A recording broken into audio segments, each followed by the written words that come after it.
The following episode contains material of a graphic nature and coarse language. Listener discretion is advised. You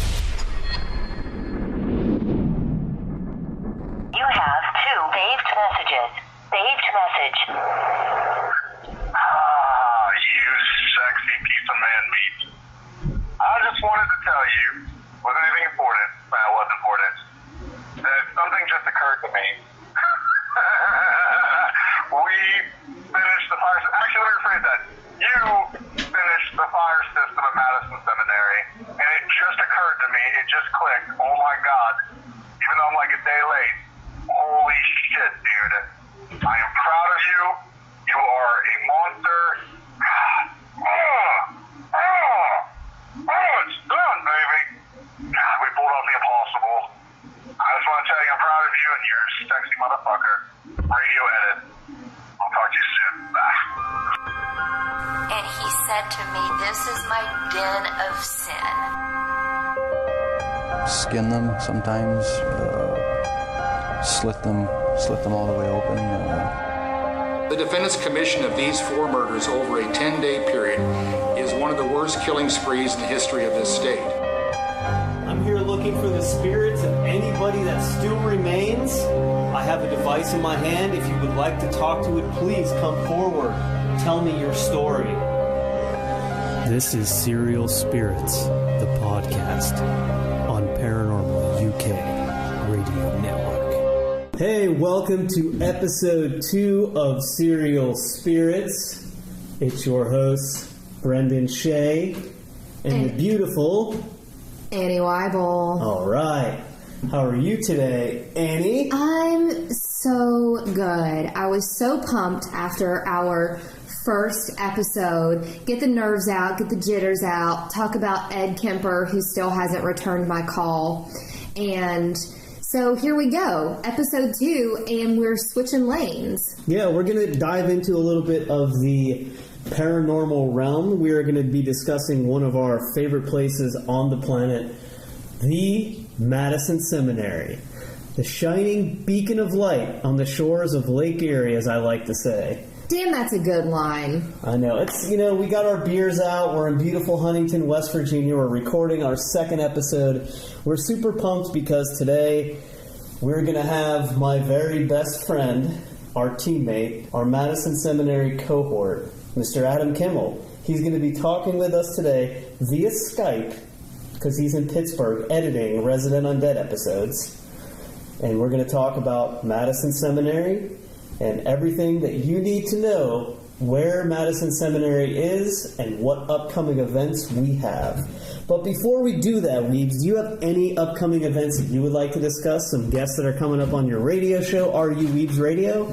Are You Weebs Radio continues to air each Tuesday night, 8 p.m. Eastern Standard Time on paramaniaradio.com. It's a live show. We're going to have a ton of special guests coming up. Actually, Shay and I are going to do an episode in October regarding Mothman, the Mothman Festival. Yeah, we got to go to the Mothman Festival a couple weekends ago, and it was a blast. It was my first time going. It was my first time going, and I live freaking 40 minutes away from there. I know, it's nuts. How I shitty can't is even that? believe that. That's That makes me a shitty paranormal investigator. Yes, it does. And as we say, actually this is the first time we said it because we didn't say it on the last episode, but the opinions expressed on this radio show are not those of the Paranormal UK Radio Network, but they are the opinions of Serial Spirits. So, without further ado... You know what they say about opinions, Shay? Yeah, I know exactly what they say about opinions. My dad used to say that to me growing up all the time. They're like assholes. Everybody's got one, and some stink worse than others. And some are hairier than others, too. I don't know if that should be edited out, but... Nope, we're going to leave that in there. As of right now, for the Paranormal UK Radio Network, we are pre-recording these episodes. So, maybe sometime in the near future, we will be able to record live or do live shows. But we wanted to change the format a little bit from a lot of radio shows. We wanted to, make it more of a podcast form and add these extra clips. And as time goes on, I'm going to learn how to do it live, so we make it like it's the actual recording of the podcast, but it'll be live, so you'll get all them extra clips. I hope you enjoyed them clips of Ed Kemper in the last episode. He's a very intriguing guy, and it was kind of cool to cover a little bit about him. You only have an hour to do a show, so it's hard to get into every single tiny detail about Ed Kemper, but we're hoping to dive deeper into another serial killer here soon. And we're going to. I know we have a lot on the plate, and we also have a guest we'll bring in on occasion who is obsessed with serial killers and cults and murders too. And she's been on Weave's show quite a few times, Chandler Alteri, and she'll definitely be making an appearance on the show. So. My sweet, sweet Chandler. So I love you, boo. Anybody who follows RU Weave's radio or Resident Undead has heard the name Chandler Alteri, so she will be on this show more than once, I can guarantee you. So, as we said, today's episode is going to be on Madison Seminary, and before we bring on our esteemed guest, Mr. Adam Kimmel, let's go over a little bit of the history and the narration of Madison Seminary. The Madison Home, From a Grand Army to Ghosts, an article written by the Ohio Historical Society. The Madison Seminary was originally chartered in 1845 as an institute of higher education. Located in Madison, Ohio, near the Lake Erie coast, the original wood frame building was completed in 1847. A larger brick structure was added in 1859, providing boarding for up to 150 students during the school's heyday. However, by the late 1800s, the increasing availability of public education decreased demand for a private seminary. At the same time, growing attention was being given to survivors of the Civil War. The Grand Army of the Republic, a fraternal organization of Civil War veterans, was gaining lobbying power. President Benjamin Harrison, a Civil War veteran himself, promised pensions for veterans as part of his 1888 campaign platform. In 1891, the Madison Seminary's buildings were purchased by the Ohio Women's Relief Corps and the Auxiliary of the Grand Army of the Republic and renamed the Madison Home. The home was remodeled and a new wing was added in order to house Civil War Army nurses as well as the wives, mothers, and sisters of soldiers. The GAR also provided funds to establish the Ohio Soldiers and Sailors Orphans Home for the children of deceased Civil War soldiers. One of the Madison Home's most notable residents was Elizabeth Stiles. Born and raised in East Ashtabula, she worked as a teacher and seamstress in Chicago for 9 years before meeting and marrying Jacob Stiles.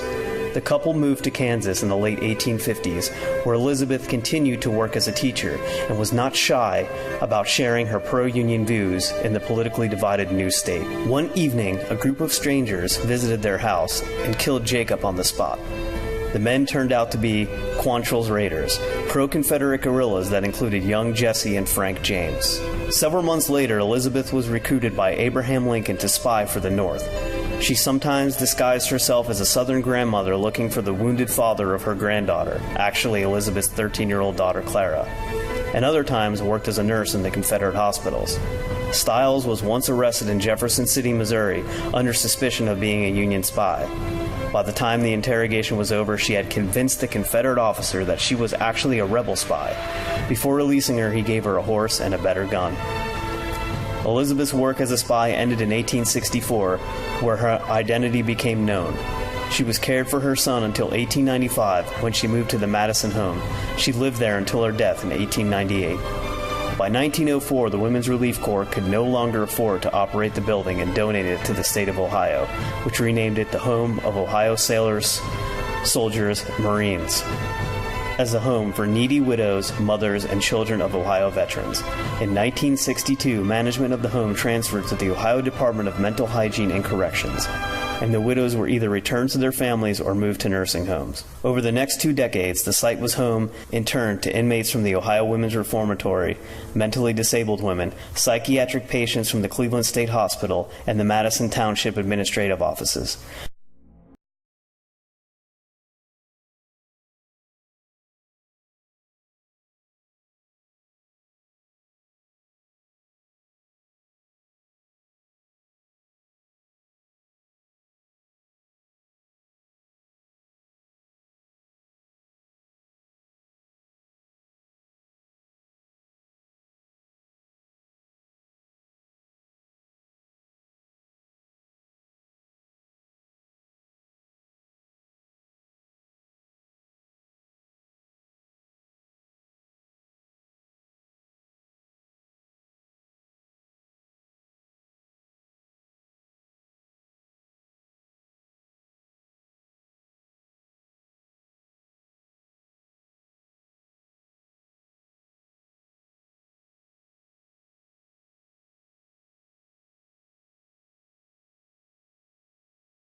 By the end of the 20th century, the home's fate was uncertain, despite being listed in the National Register of Historic Places. During this time, rumors started to circulate that the building was haunted. It was purchased by the Castle family, and in 2016 changed hands to Mr. Adam Kimmel, who currently runs the Madison Seminary. And let me tell you what, the Madison Seminary is haunted. As I read this article, I think to myself how incredible it is to be part of the history of this building. 72,000 square feet of so many lives that came and went. If the walls could speak, we would learn so much. But in this case, they do speak, and we do listen. It takes an army to amass saving history, and we have all written ourselves in the history books of Madison Seminary.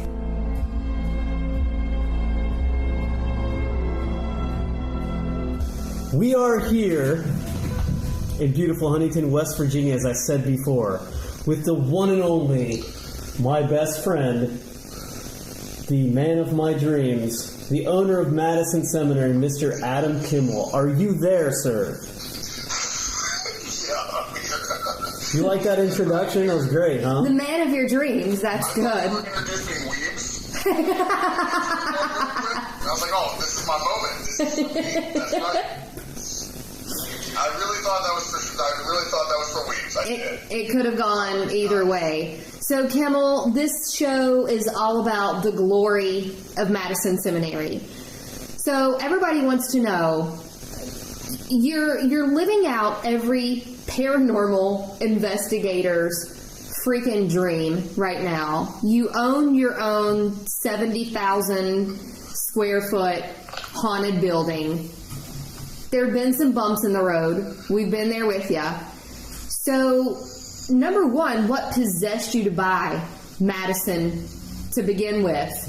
And, like, what dream in little Kimmel, like, when Kimmel was a little boy, what dream in his brain came up and was like, I'm going to own this haunted seminary? Well, it's funny. What's funny about that is, like, oh, this is going to get good. If you are listening, you better scoot close to your speakers. Here you go. This is about to get good. So, even dating back as a young kid, I never had any ghost stories. Like, I was read ghost stories. I was wanted that stuff to be real, but I never saw anything. Like, everybody else had cooler experiences than I did.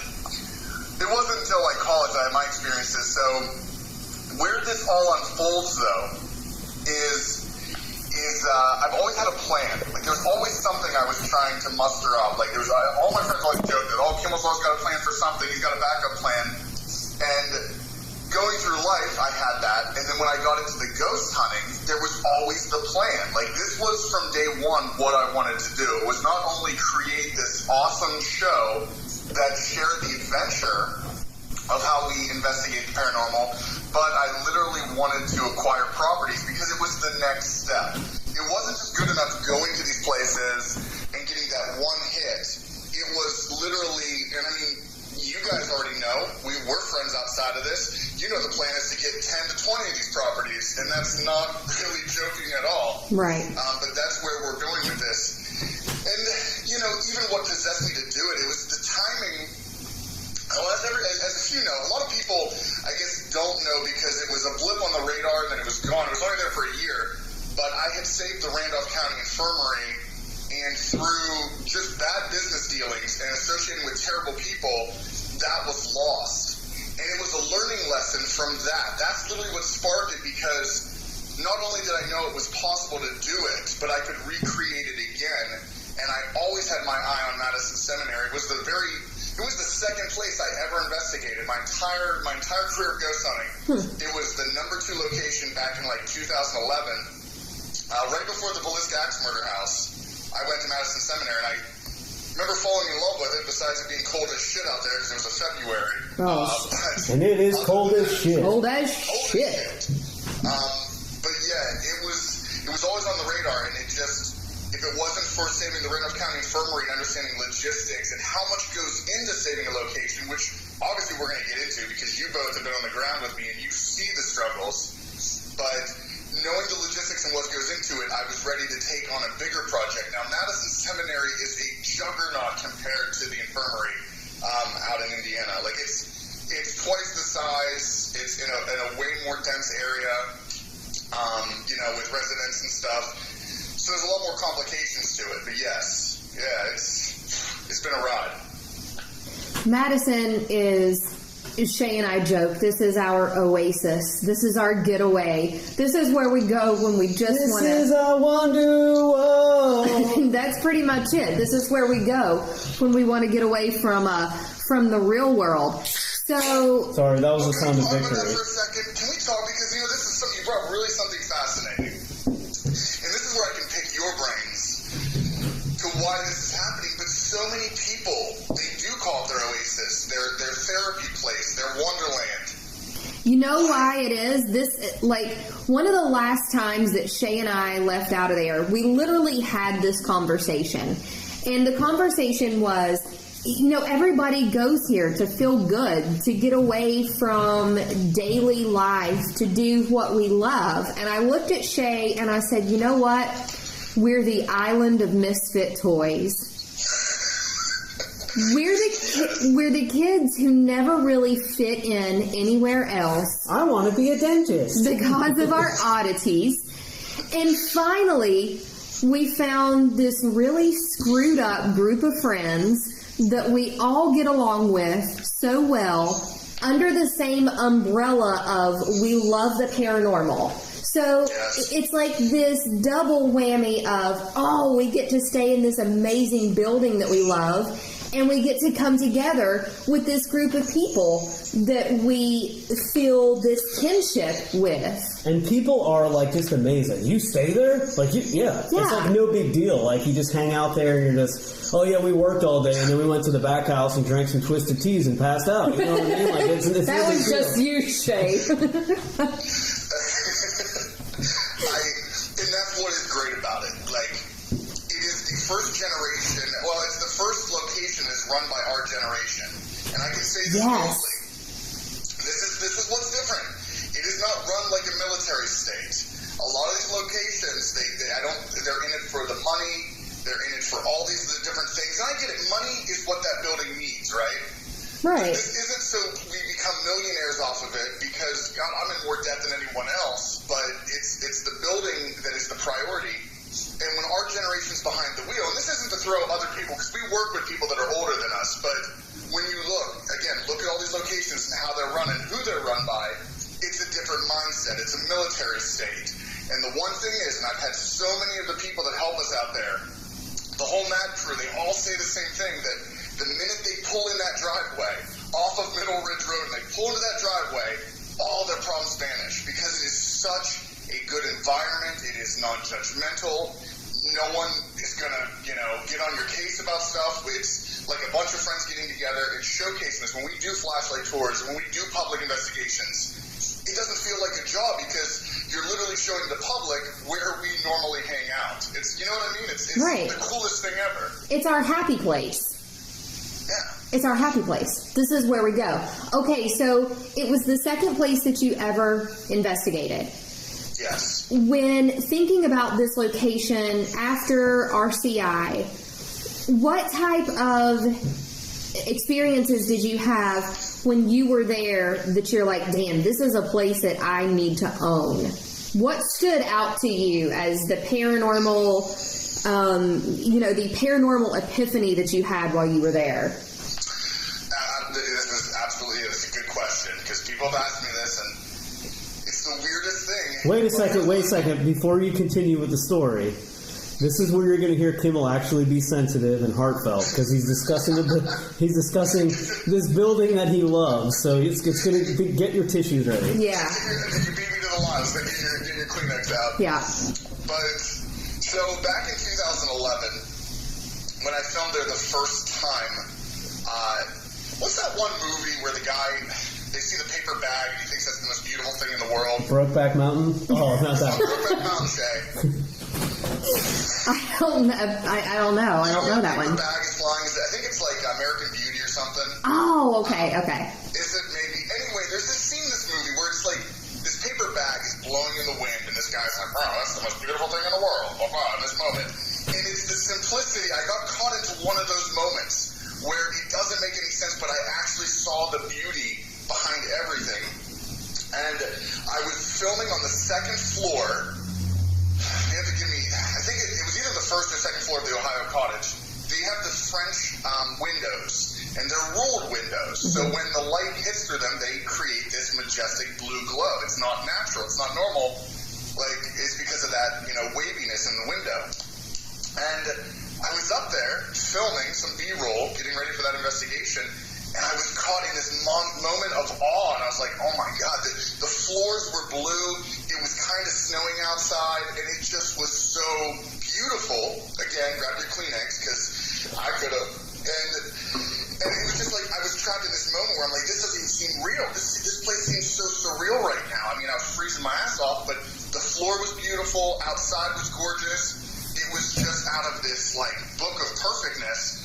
And that was the moment I fell in love with this place. I had never connected with a location like that before, where I was caught in its beauty and its architecture. Now, it didn't cross my mind at that moment, because that was young fraternity boy Adam. There was no way in 2011 I could have ever, afforded this or taken on this project.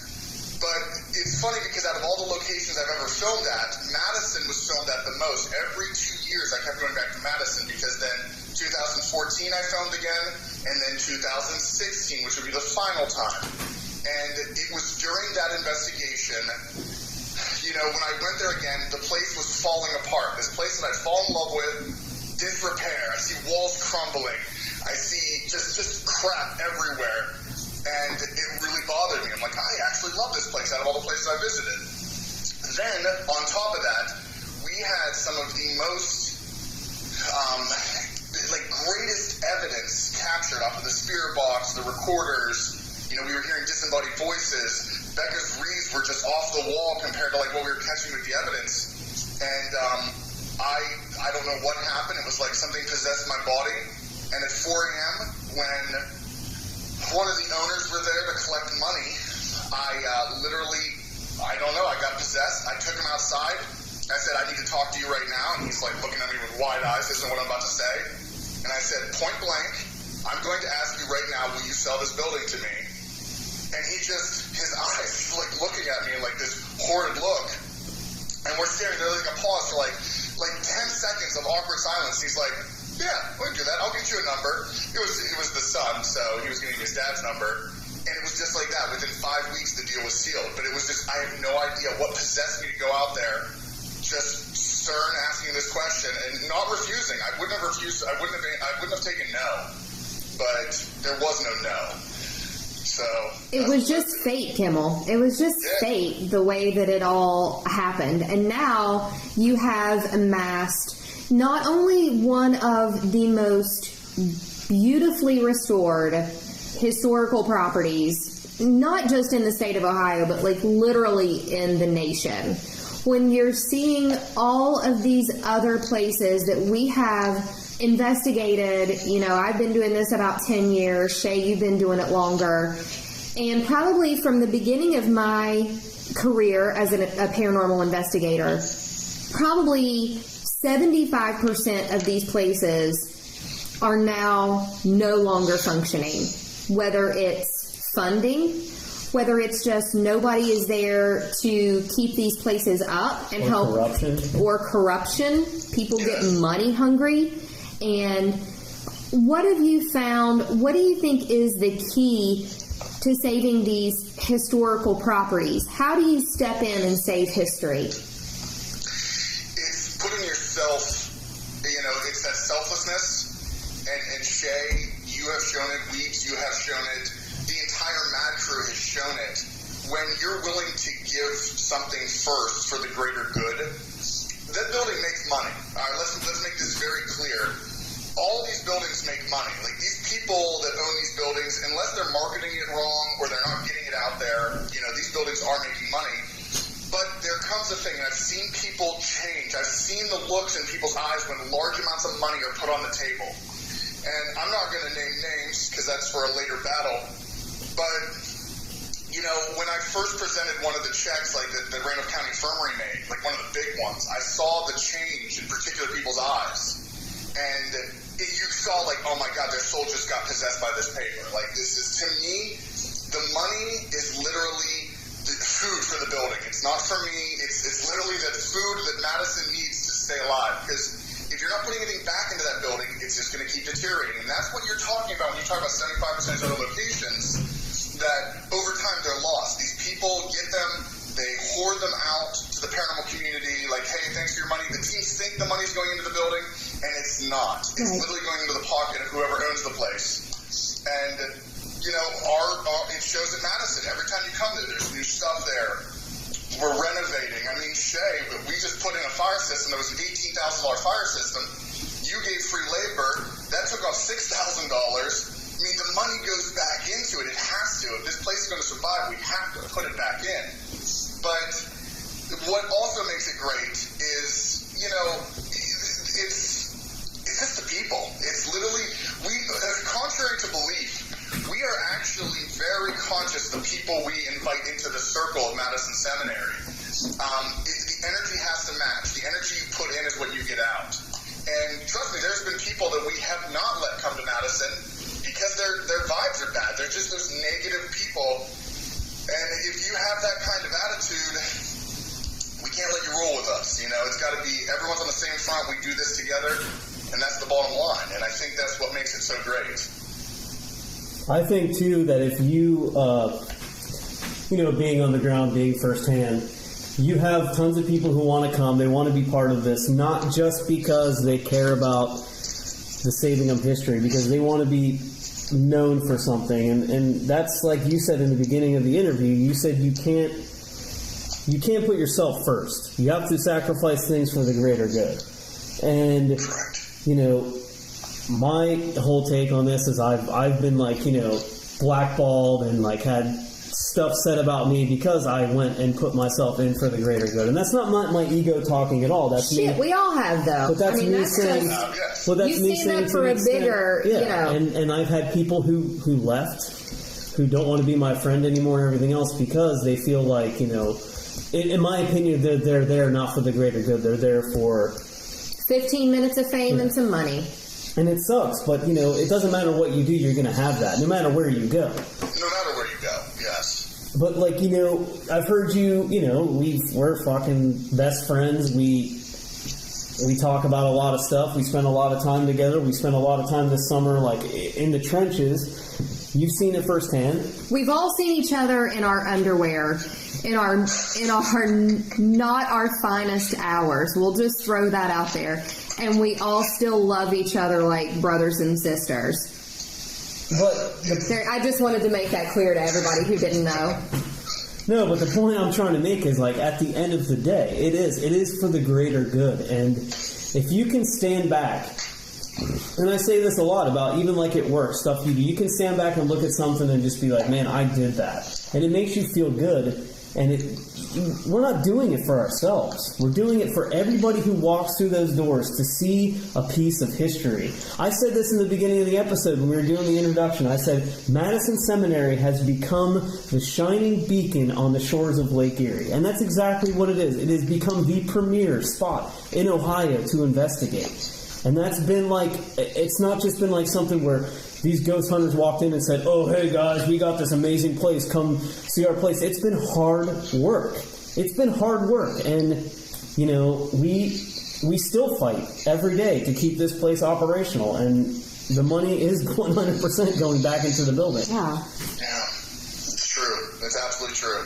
I don't think anybody who acquires any of these properties under the right circumstances is going to get rich off of owning one of these places. You do it for the love that you have of the historical preservation. You do it because you love the paranormal history behind it. And you do it because you love the crowd that it attracts. That's where it comes from. So when you look at places like Madison and, we've talked about other properties to be acquired in the future, 10 years from now, where do you see Madison? Where do you see these other properties? You know, in Kimmel's ideal world, what would it be like? What I see in 10 years, all right. Get close to your speakers. Let's remote view the future. You know, it was Becca who gave a remote view. This was like maybe 6 years ago. We were driving through Pittsburgh, and she had this. It was the worst time to have this vision. We were at a red light, and she was driving, and her head jerks back for a second. And I'm like, well, this is a terrible time to have a seizure. I didn't know what was going on, right? So I grabbed her shoulder real quick, and she luckily she kept her foot on the brake, and she slowly opens her eyes and looks forward. And I'm like, what? What just happened? She was basically having a vision. She was about to tell me, she goes, Kimmel, I don't know how you do this, but you own properties. And I was like, and this was before Randolph. This was before Randolph was even a twinkle of a dream of and a dot of an eye. It wasn't even on the radar, right?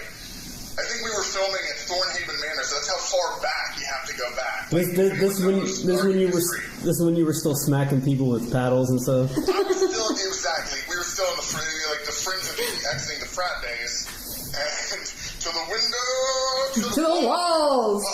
So she has this vision. She goes, you have multiple properties. She's like, I see many properties, and the one thing that we are going to start implementing, and I was just talking to the Mad Crew about this. Now, maybe I was front-loaded from this vision, or it was inevitable either way, but she said, you have these things called Ripple in Time parties. And I was like, what? And she goes, yeah, it's like, sororities and fraternities do these things where they have mixers on Thursdays, and this is how I related it to my fraternity brain. You have mixers where you can't get into that Thursday party unless you're dressed. Like, you can't. That Slipper Rock, it was no bullshit. We upheld that code.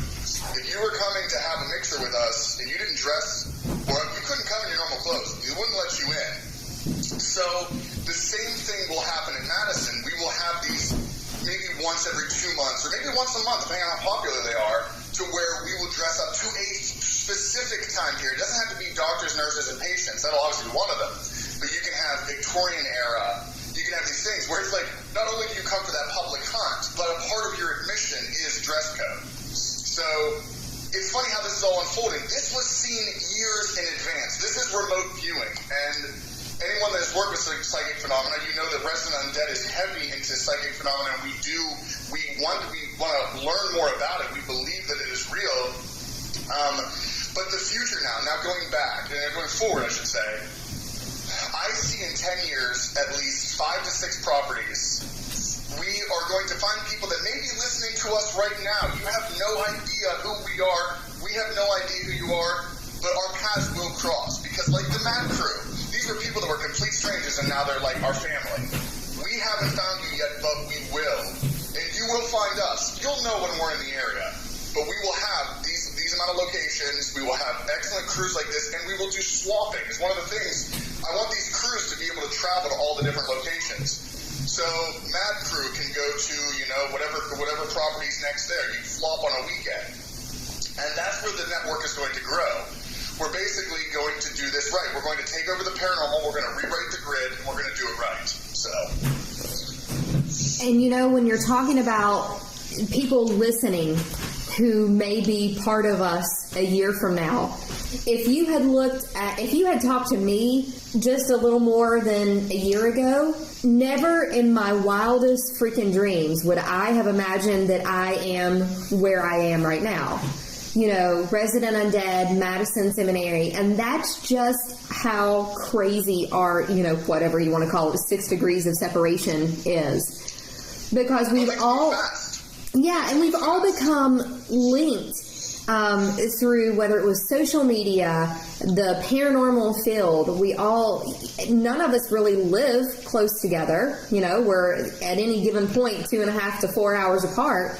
That's just the way this works, but that's the magic of what we're doing, is you can bring people together no matter where they are and make them part of something that's absolutely spectacular, and it's a beautiful thing. Same thing with me. I I had this fascination just to be on a paranormal team and just do private residence investigations or just go here and go there. Never did I think that I would be part of a full-scale production.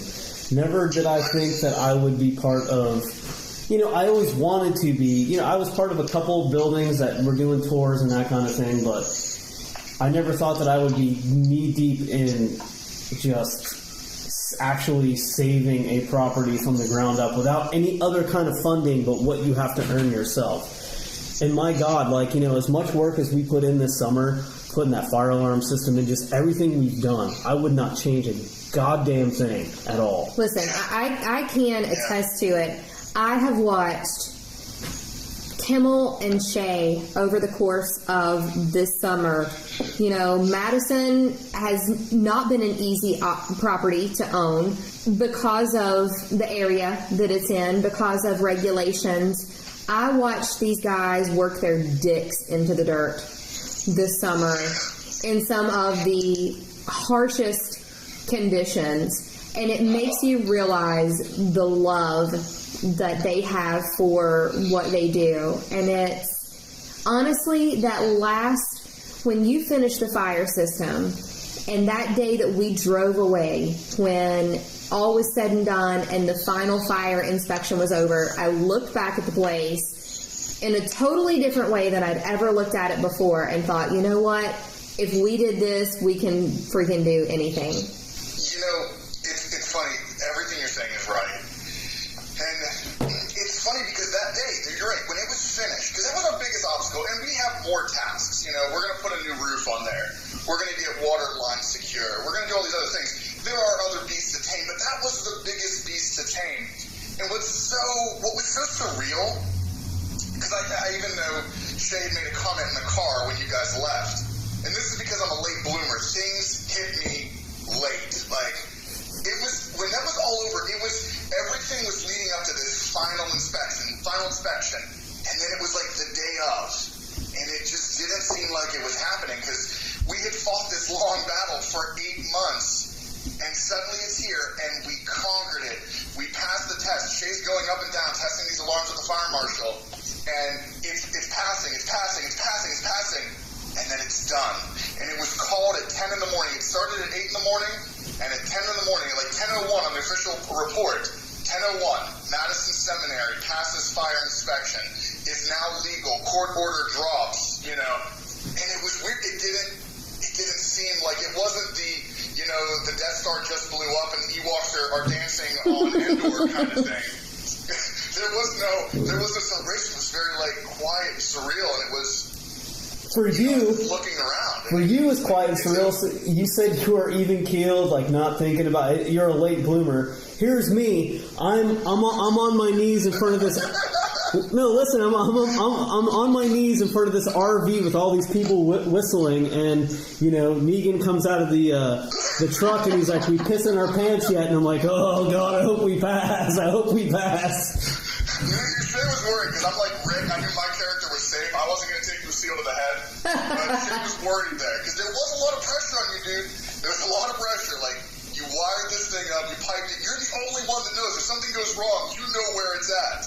So, yeah, there's Kimmel, whistling and Doodah Day walking around yeah, we got this. I remember... Eyes all wide. I remember waking up that morning, and what woke me up was that damn fire alarm. And I rolled over and jumped up, and I thought, God, that is music to my freaking ears. It was the best wake-up call ever, was that damn fire alarm. And I thought, you know what? This is it. You've done it, and here we go. This is the start of creating history. And big shout out to Mark Gonzalez. He was the guy. He came and programmed it, and he stayed with us, a couple times late, and he didn't have to stay. And he man needs a raise. Yeah, he deserves a raise. He really looked out for us and made sure everything was the way it was supposed to be. Because I have the skill set to only go so far. And, this is a guy who works on these things all the time, but he wasn't going to let us fail. And, there was nothing there that was really, going to make us fail, but he wouldn't have let us fail anyway. He would have did whatever it took. So big shout out to him. If he ever gets to hear this episode, big shout out to you, Mark. Thank you. Yes. So, Kimmel, as far as Resident Undead and Madison. Do you see Resident Undead moving forward with events at Madison? You talked about the Ripple in Time parties. What else do you see as far as Resident Undead and Madison could be concerned in the future? Well, what will be happening is obviously, Madison is like the Rome. It's the new beacon, and there will be a lot of involvement there constantly. And there will be a return to Madison investigation. I don't think we're going to do that for 2019, but 2020, let some time separate, because we filmed that in 2016. But by the time we go back to film for a return episode, it will have been 4 years. So when you're looking back at the footage, and you can see in the episode, you can see that building falling apart. Right. If you just watch the camera motion because that's what I studied. When after this was all done, I rewatched the episode, and I wasn't watching the investigation. I was watching camera angles, looking at walls and stuff. Because you start taking the building in for what it is, and you're like, oh my God, what a dump. It's just messy everywhere. Its walls are falling apart, and how many electrical problems did we find that we had no idea? There's probably 100 different ways to kill you in that building. Yeah. With all the wiring that was terrible that has been just rewired throughout. But that's what I took in. And so in 4 years, which will be 2020, we'll probably do the return. It'll be incredible. You will see a complete change of that building, from all the furniture we put into it, all the love, all the security to it.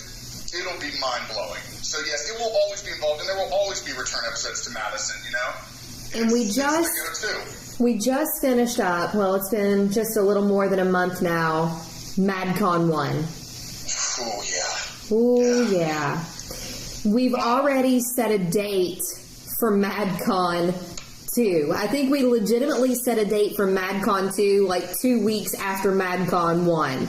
That was what a success it was. So for those of you who don't know what MadCon 1 is, MadCon 1 was the first paranormal convention to take place at Madison Seminary. And we were helping to fight cystic fibrosis in honor of our resident undead brother, Chris Musgrove, whose oldest son, Easton, suffers from cystic fibrosis. And it was so far beyond successful. I think when you step back and you look at it, nobody anticipated the success that we would have with MadCon 1. No. I mean, we were all crossing our fingers and rooting for the best. And I will tell you, if you think there is no good left in this world, you are wrong. You are wrong. And Madison was a clear example. We raised $4,000 for cystic fibrosis, and the people that came together, in hordes, it wasn't even, we had more people representing the paranormal community than the public. I think we had about 60 people from the public come through, do tours, they made their donations and all that stuff. But I think if you look at that group picture that we took in front of Madison, that was not even some of the people had to leave early. That was I think we were missing a fourth of that army, people just having to leave early. But that is a giant mob of people that came together to make one of the biggest differences. It's mind-blowing. It's mind-blowing. And you talk about people who have been in the business for years. Chad Lindbergh, Michelle Belanger, who stepped in and literally donated their time to come out there. We did not pay these people to come out there and be a part of this event. When you talk about good people remaining in this field, those are two damn good people who are still willing to step up and fight for the little guys sometimes. Yeah, they are. They are two of the most giving people. Now, I've known Michelle for a long time now. I can't give a more shining review about Michelle Belanger. I can't. She's awesome. We could go on and on. We could do a whole show about how awesome Michelle is and how such a unique individual she is and what she gives back. And then you have Chad Lindbergh, who came out of nowhere because I ran into him in Indiana. And the minute you talk to Chad, you're like, oh, holy shit, I feel like we've known each other for years. Mm-hmm. He's a total bro. He's a brother man. He He just connects, and he genuinely cares. He also he's tied to cystic fibrosis as well. His family has been affected by that as well. So, I mean, he's about the cause, but he didn't ask for anything. There was no, fee for him to be there, and he said, I will be this every year. I will come out. If my schedule allows it, I will be out here. Come on. How do you... Yeah. People in the paranormal, it's hard to find celebrities like this, and they're just awesome people. I think that's what Madison is based around, are people with just really big hearts who love each other and love the cause, and it's an amazing thing. So, Kimmel, in closing... Oh, wait. Shay wants to say something else. Here we go. We'll edit that part out right there. Okay, go ahead. I didn't know how long you wanted to go. So we, as long as I can go, baby. Oh, Jesus Christ. He's already drunk. No, I'm He's not had drunk. 2.5 beers. Drunk. Jesus Christ. Why you gotta insult me on internet radio? Number one, it's just the this three. This is us breaking up on internet radio. It's just the three of us right now. This is a conversation we probably had in front of Kimmel before. Are you breaking? Mom and Dad are fighting again. Are you guys breaking up again? It takes an army to amass this success. This success is based on an army. It's not based on one person, one owner coming into a place. You have amassed an army at Madison Seminary, and they have come from people who love history, who are locals, but also we've got people who've just been on a flashlight tour and they're like, I love this place. What can I do to help out? Kimmel? That's absolutely right. I think some people get it, some don't. We all have self-preservation. We all want to be remembered, right? But here's the thing I've told everybody. We're already remembered. We've already made the history books. 100 years from now, they're going to be reviewing this. Somebody in Lake County is going to be looking at this 100 years from now. And they're going to look at, 1847, the creation of this building. But you know what's going to catch their eye as they go across that time scale? They're going to be like, what the hell happened between 2016 and 2020? Oh my God. And these videos are popping up. Shay, half naked, working on a fire system. Got mad crew pictures for, flashlight tours. All this stuff will be documented. Everybody is already in the history books. We just didn't realize it. And I think that's the immortality. I always tell people about immortality. In life, we only get one shot. I mean, unless you believe in reincarnation, and I do, but let's just talk about this lifetime. Did you just quote Eminem? One shot. Make it count. And I said that to everybody. I said, if you want to be remembered, you want that, immortality, join this. Join the ranks, because what we're doing will echo throughout time. I assure you of that. And I think that's how this army has been amassed. It's how I've done it from day one. I've always been obsessed about immortality, and leaving that mark. What's the point of living if we don't leave a mark? And here it is. Everybody, people that didn't think they could make any noise in life, I can take the most bottom of people, and I can take the most top of people, and I can give you that same dream, because it is happening. It is the dream of immortality, and it is here. It doesn't matter where you come from or where your origins are. You can make a difference. Damn, we're like the ancient Egyptians, and Madison is our pyramid. Madison is our Sphinx. No, Madison is the soul stone of the Infinity Stones in the Gauntlet. I'm going to stick with the Sphinx, because I've always had a really deep fascination of ancient Egypt. It's our Sphinx. Sphincter. Not the sphincter, the Sphinx. So it's an amazing thing. What we've built there is... Well, let's get into that, Kimmel. Let's actually talk about, paranormal unity. We and you have had 50,000 million discussions. I've talked about it on 50 million radio shows. I get people telling me I'm wrong for not believing in the whole paranormal unity idea. But what? I don't believe in Santa Claus either. But what is? Santa Claus and paranormal unity. But right. If there was anything that's paranormal unity, what is it? It's finding your tribe, okay? Because it's finding your tribe and finding your people that are out there. They're spread out among us. You can find them. But it's not just, I know the paranormal gets a bad rap. It's human nature. There's human nature that we want to come together, right? I believe the late Rick Grimes says that in the new opener. It's human nature that people want to come together. They want to rebuild Alexandria. He's not late yet. Let's not predate. Hashtag spoilers. Spoiler alert. Hashtag spoiler. But here's the thing. It's also human nature to want to destroy and conquer. You have those two factions running within humanity, and then you mix that into a smaller circle, the paranormal community, which is already a bunch of misfits. You know, we're our own unique misfits, but I don't think a lot of the people in the paranormal are diplomats. Okay, that's the thing. I study political science. I'm a unique monster within the game because I understand diplomacy, I understand politics, I understand social politics. But when you bring people into the paranormal that are just conquerors, there's always going to be issues. And with that, understanding that, there will never be peace. With saying there's no paranormal unity is just like saying there will never be world peace. There's never going to be world peace. We will always have conflict. There will always be enemies. There will always be somebody trying to do the takeover. And in that, again, and I understand why they don't understand this, why people will argue you tooth and nail, oh, there's paranormal unity. They're not social scientists. They don't understand the politics.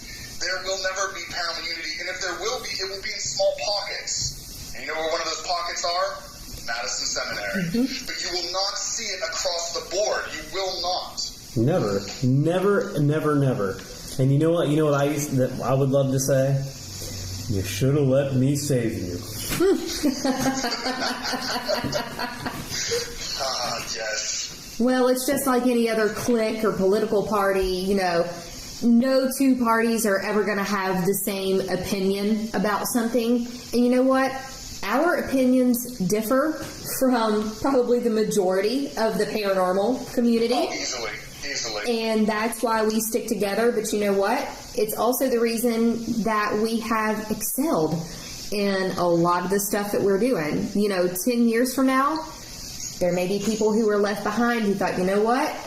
I should have joined the Madison Party when I could have, but I didn't. Oh, and it's not to be arrogant or saying this, but it's true. Like, we're not particular. I mean, if you give a good energy out, we'll take you. But right. We've met people that need to be removed. They're like a cancer or a tumor or a virus. One person can contaminate an entire population. And we shut that shit down real quick. No exceptions. Madison is just flourishing. No exceptions. No exceptions. No, and sometimes the virus removes itself too. They just get tired and they move on. Yeah. Because if they can't infiltrate the system like they think they should, then they move on to one that they think they can. I've met people in the paranormal that are like the aliens from Independence Day. Yes. They move on, you know, exhausting resources.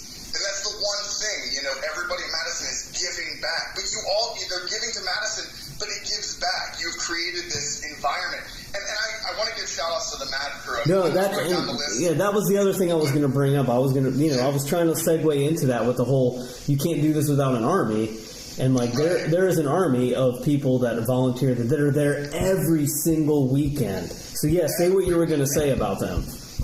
Well, I mean, I was listening, and here's the thing, and I must apologize whenever I'm posting on Facebook. I swear to God, I always miss somebody, because that's how big the army is. So, I don't get anxiety in life. There's actually two places in life that I get anxiety, all right? When I'm at Aldi's checking out my food, and they don't have, like, a bag system or anything, it's terrible. It's terrible. And if there's no cart there, you got to grab your food, you got to package it real quick, and you got to select your cart. People are waiting, they're looking at you because you suck and you're slow. You don't have that quarter. You don't have that quarter to put in for the cart. God damn it. God damn it, I don't have that quarter for that cart. And, you know, people are looking at you. There is a second place that gives Adam Kimmel anxiety, and it is when, like, just imagine when I had to tag everybody for MadCon. Like, oh my God. Oh, shit. How am I going to remember everybody's name? Because I do. Just so everybody knows, you're not forgotten, but it's like, dude, I'm sitting there, and they were watching me. You guys were watching me. I was out front pacing in front. After MadCon was over, I was pacing in the front yard, making this giant thank you post. And you know what took me an hour? I had the thing written up in 5 minutes. The other 55 minutes was me trying to go down my friends list, tagging everybody that was there.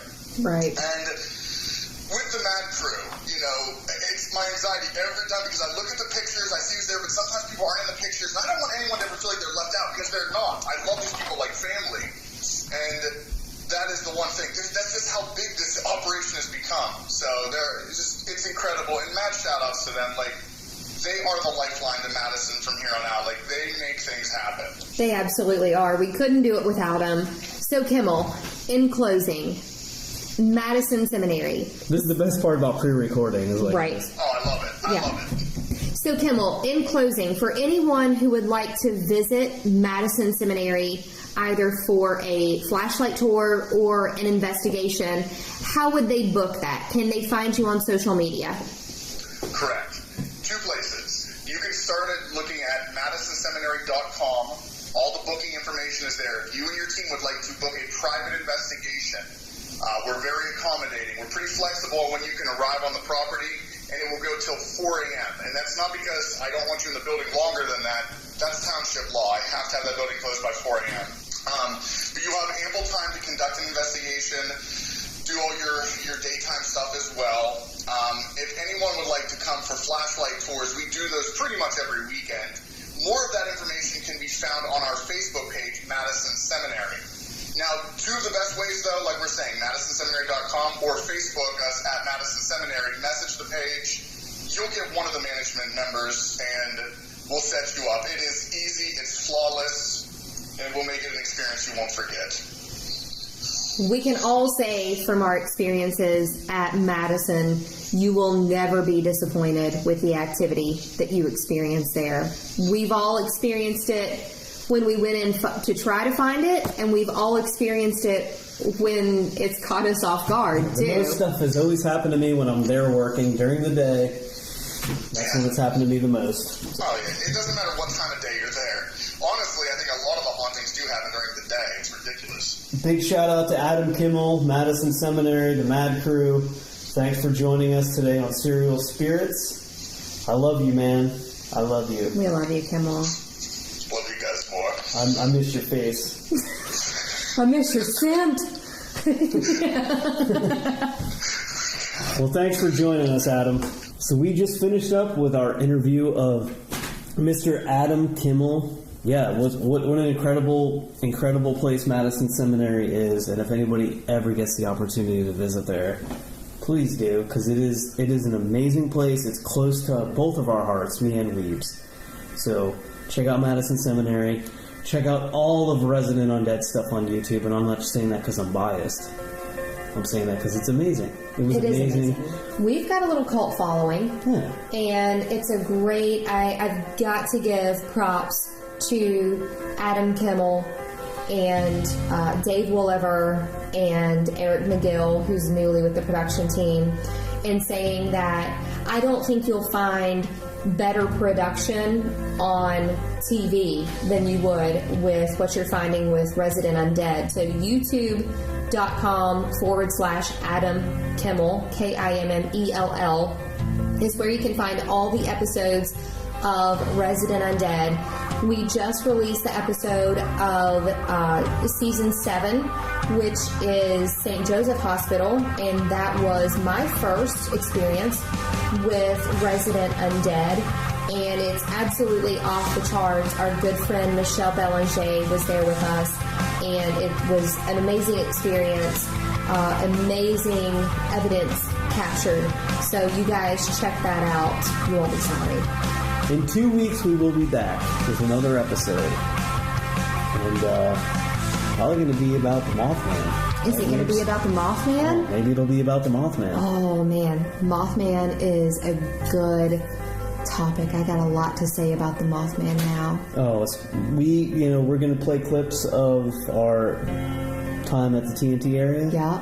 And Weebs is going to tell about her experience that she had there. It was frightening, and as soon as she started talking, I knew exactly what it was about. So. Scary as shit. So thanks for listening to Serial Spirits. You guys tune in 2 weeks from now. We'll be back with Mothman. And make sure you check out all of the great radio programs on Paranormal UK Radio Network. We will see you guys soon. Thanks. Bye, guys.